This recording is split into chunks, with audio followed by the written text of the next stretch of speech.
আমি আমি ফাইনালি ঘুরতে যেতে পেরেছি।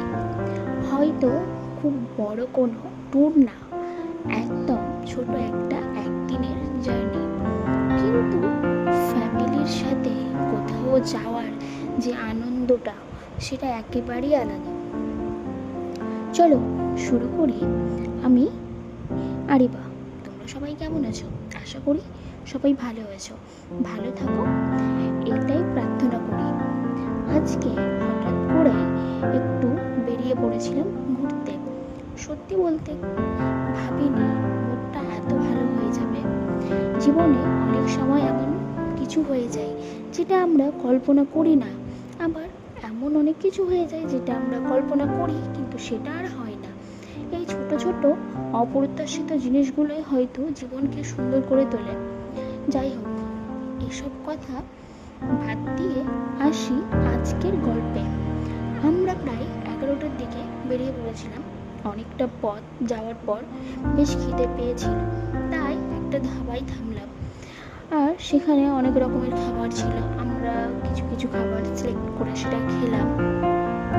এই ধাবায় যেমন ছিল খাবারের টেস্টটা খুব সুন্দর, তেমনই পরিবেশটাও ছিল একদম আলাদা, যেটা একটা সুন্দর একটা শান্ত পরিবেশের মতো ভাইব দিচ্ছিল।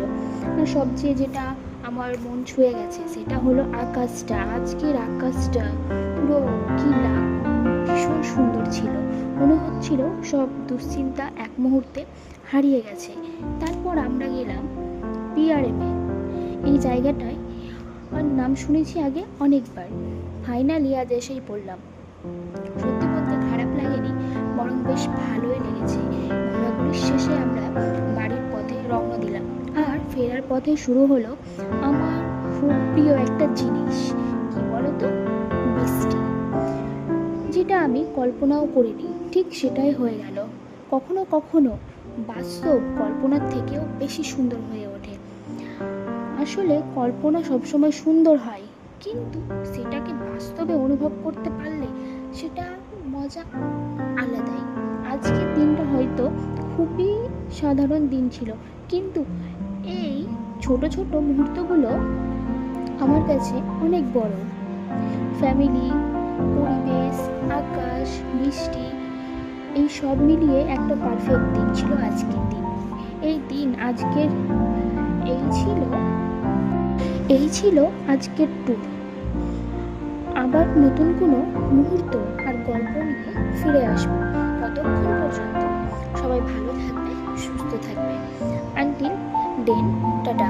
আমার ভিডিওটা যদি ভালো লেগে থাকে তাহলে সবাই লাইক, কমেন্ট অ্যান্ড সাবস্ক্রাইব করে পাশে থাকবে। আর নিত্য নতুন ভিডিও পেতে হলে চ্যানেলটা সাবস্ক্রাইব করে দেবেন।